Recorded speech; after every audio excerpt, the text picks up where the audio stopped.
আজকে নিজের খামার থেকে দুইটা বড় বড় হাঁস রান্না করব। আমার হাতের রান্না শ্বশুর বাড়ির সবাই পছন্দ করে, তার উপর মাটির চুলার রান্না একটু বেশি স্বাদ হয়। এমনকি শ্বশুরের পুকুর থেকে বড় বড় মাছও মেরেছি আমরা। তবে দুই ধরনের হাঁস আমরা ধরবো, যেমন একটা চীনা হাঁস এবং একটা পাতি হাঁস। চীনা হাঁসের মাংস এর আগে কখনো খাইনি, দেখা যাক প্রথম রান্না কেমন হয় খেতে। গ্রামে আসলে আসলে রান্নার কোনো চিন্তা থাকে না, চাইলেই হাঁস মুরগি রান্না করা যাবে কিংবা পুকুরের মাছ অথবা লেয়ার খামারের সেই ডিমগুলা। আসসালামু আলাইকুম, কেমন আছেন সবাই? আপনারাও কি আমাদের মতো গ্রামে আসলে মজা করেন? গ্রামের শান্তি তো অন্য কোথাও পাওয়া যাবে না। ছেলেরা ওইদিকে পুকুরে মাছ মারতেছে, এদিকে আমি খামার থেকে হাঁস বের করতে আসছি। হাঁসের ঝাঁকগুলো বাইরে ছিল, শুধু রান্না করব দেখে কিছু হাঁস এখানে বন্দি রাখা হয়েছে। আমার মেয়ে ভীষণ এনজয় করতেছিল আমার সাথে। ওর কাছে গ্রামীণ এই বিষয়গুলো অনেক বেশি আনন্দের, তাই সে খুব মজা করে। যাই হোক, আমি দেরি না করে রান্না বান্নার তোড়জোড় শুরু করে দিই, কারণ অলরেডি দুপুর হয়ে গেছে। আমার কাছে মনে হলো গ্যাসের চুলার থেকে মাটির চুলায় হাঁসের রান্নাটা বেশি মজা হবে, তাই মাটির চুলা বের করে এখানে খড়ি জাল দিয়ে দিলাম। প্রথমে হাঁস পরিষ্কারের জন্য গরম পানি দিয়েছি, যেহেতু নতুন হাঁড়ি তাই এগুলোতে একটু করে কাদা মাখায় দিলে কালি হবে না। পানি গরমের পাশাপাশি আমি ফুলকপি কেটে নিচ্ছিলাম, কারণ মাছ দিয়ে রান্না করব।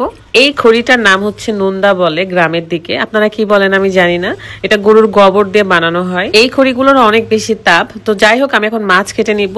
দুইটা বড় মাছ এবং দুইটা বড় বড় হাঁসও রান্না করছি। সো ফুল ভিডিও দেখার আগে একটু দেখাতে চাই, যাদের চুল পড়ার সমস্যা, চুলের আগা ফেটে যাচ্ছে, তাদের জন্য বেস্ট হলো এই অর্গানিক হেয়ার অয়েল। সপ্তাহে অন্তত 2 থেকে 3 বার আমি এই তেলটা ব্যবহার করি। অর্গানিক ওয়ে ফেসবুক পেজের এই অর্গানিক হেয়ার অয়েলটা একদমই বেস্ট, কারণ 26টিরও বেশি প্রাকৃতিক উপাদান দিয়ে তৈরি। সাথে কিন্তু এই হেয়ার প্যাকটা একদমই ফ্রি পেয়ে যাচ্ছেন, যেটার কারণে আমাদের চুল আরো বেশি শাইনিং দেখা যায়। আর হ্যাঁ, আপনারা অর্গানিক ওয়ে ফেসবুক পেজে অ্যালোভেরা শ্যাম্পু পেয়ে যাচ্ছেন, তাই চুলের সকল সমস্যা দূর করতে এখনই আপনারা এই তেলটি অর্ডার করে ফেলুন। আমার চুল মাশাআল্লাহ কিন্তু অনেক বেশি ঘন, রেগুলার চুলের যত্নে আসলে চুল অনেক ভালো থাকে। সো অর্গানিক ওয়ে ফেসবুক পেজটা ভিডিও ডেসক্রিপশনে দেওয়া আছে, চেক করে নিবেন। তেলাপিয়ার মাছ কাটতে যেয়ে আমার হাতটা কেটে গেছিল, এন্ড এটার ব্যথা আমি মনে হয় 2-3 দিন ধরে পাচ্ছি। কিছু করার নাই, আমার এটা অনেক পছন্দের একটা মাছ। এই সবজির সাথে মাছটা আমি চচ্চড়ি করব ভাবছি, কারণ মাংসের ঝোলের সাথে এই চচ্চড়িটা অনেক মজা লাগবে। জানেন, আমি ছোটবেলায় এই খড়িগুলো বানাইতে পারতাম, গোবর দিয়ে সুন্দর করে এটা বানাইতে পারতাম। আর এগুলোর বাজারে বেশ দাম। যারা খড়ি কিনে জ্বালানি হিসেবে ব্যবহার করে তারা আসলে এটার মর্মটা বুঝে,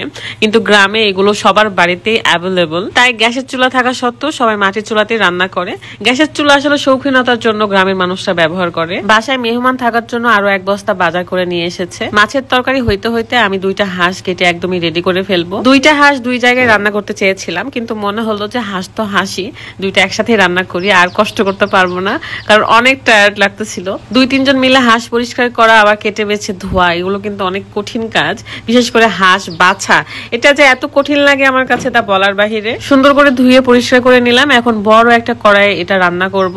পরিমাণ মতো পেঁয়াজ, ঝাল মশলা দিয়ে ভালো করে কষিয়ে নেওয়ার পরে হাঁসটা আমি দিয়ে দিব। ওইদিকে সবার অনেক ক্ষুধা লাগছে, সবাই অপেক্ষা করছে কখন হাঁস রান্নাটা কমপ্লিট হবে। যেন রান্না শেষে কাউকে অপেক্ষা করতে না হয়, তাই রাইস কুকারে ভাত উঠায় দেওয়া হয়েছে। হাঁসের পা আমার অনেক পছন্দ, শুধু হাঁস না, মুরগির পাও ভালো লাগে। আমি যখন রান্না করি তখন একটু পরপর রুকাইয়া এসে আমাকে বলে, আম্মু কি করো, কতক্ষণ লাগবে, এটা সেটা প্রশ্ন করতেই থাকে। এখানে আমাকে কানে কানে এসে নালিশ করতেছিল, তার চাচা তাকে খেলনা দেয়নি, এটা দেখে আমাকে মন খারাপ করে বলতেছিল। তো যাই হোক, আমার রান্না মোটামুটি কমপ্লিট। এখন সবাই মিলে একসাথে খাওয়া দাওয়া করব।